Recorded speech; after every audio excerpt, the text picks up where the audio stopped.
আমাদের এখানে ফিজিওথেরাপি চিকিৎসা নেওয়ার পরে এখন আপনার কি অবস্থা? এখন আল্লাহর রহমতে আমি একদম 100% সুস্থ বলতে পারি। সো দর্শক, আপনারা শুনলেন যে আমাদের এখানে চিকিৎসা নেওয়ার পরে উনি 100% সুস্থ। আসসালামু আলাইকুম, আমি ডাক্তার মোহাম্মদ শামীম মিয়া, কনসালটেন্ট ও বিভাগীয় প্রধান, ফিজিওথেরাপি অ্যান্ড রিহ্যাবিলিটেশন বিভাগ, নারী শিশু হাসপাতালে বাত ব্যথা, প্যারালাইসিস, স্পোর্টস ইনজুরি ও ফিজিওথেরাপি বিশেষজ্ঞ হিসেবে প্রতিদিন নিয়মিত রোগী দেখছি। সো দর্শক, আমরা আজকে একজন রোগীর সাথে কথা বলবো। উনি মূলত আমাদের এখানে কোমর ব্যথা নিয়ে চিকিৎসা নিতে আসছিল। তো ওনার নাম মারুফ হোসেন, বয়স 51। আসসালামু আলাইকুম। আমাদের এখানে আপনি কি সমস্যা নিয়ে চিকিৎসা নিতে আসছিলেন? আসলে আমি মূলত গত 6 মাস যাবত কোমরের ব্যথা নিয়ে খুবই ভুগতেছিলাম। সামনের দিকে ঝুঁকতে পারতেছিলাম না, বসলে উঠতে পারতেছিলাম না। আমি টয়লেটে বসলে উঠতে আমার 1 থেকে 2 মিনিট সময় লাগে। আচ্ছা। তো আল্লাহর রহমতে আপনার সেবায় নারী ও শিশু হাসপাতাল আইসা আমার থেরাপি নিয়ে এখন আমি সুস্থ আছি। আচ্ছা, আমাদের এখানে ফিজিওথেরাপি চিকিৎসা নেওয়ার পরে এখন আপনার কি অবস্থা?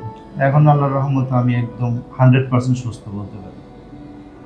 সো দর্শক, আপনারা শুনলেন যে আমাদের এখানে চিকিৎসা নেওয়ার পরে উনি 100% সুস্থ। তো বরাবরই আমি সবাইকে বলি যে আমাদের এখানে শুধু ফিজিওথেরাপি চিকিৎসা নিলে হবে না, রুলস অ্যান্ড রেগুলেশন মেনটেন করতে হবে। অর্থাৎ ডেইলি অ্যাক্টিভিটিস, অর্থাৎ আপনার যে দৈনন্দিন কাজকর্ম, আপনি কিভাবে বসবেন, কিভাবে নিয়ম কানুনগুলো মেনে চলবেন, যার জন্য উনি 100% ফলো করছে, যার জন্য উনি 100% সুস্থ। তো আমাদের নারী শিশু হসপিটালের উদ্দেশ্যে বা যাদের এই ধরনের কোমর ব্যথা আছে বা ব্যথাজনিত সমস্যা আছে তাদের উদ্দেশ্যে যদি কিছু বলতেন।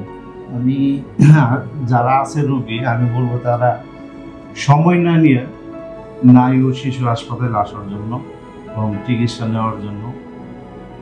তো আমি মনে করি যে ওনাদের নিয়ম এবং যে যত্ন সহকারে যেভাবে চিকিৎসাটা দেন, উনি থেরাপি দেন, তো আপনারাও সুস্থ হয়ে যাবেন।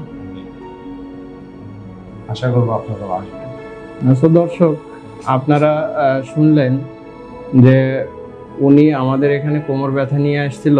তো আলহামদুলিল্লাহ এখন সুস্থ। তো যাদের এই ধরনের ঘাড়ে ব্যথা, কোমর ব্যথা এবং ব্যথাজনিত সমস্যা আছে, তারা দেরি না করে আমাদের নারী শিশু হাসপাতালের ফিজিওথেরাপি অ্যান্ড রিহ্যাবিলিটেশন বিভাগে এসে ফিজিওথেরাপি চিকিৎসা নেবেন।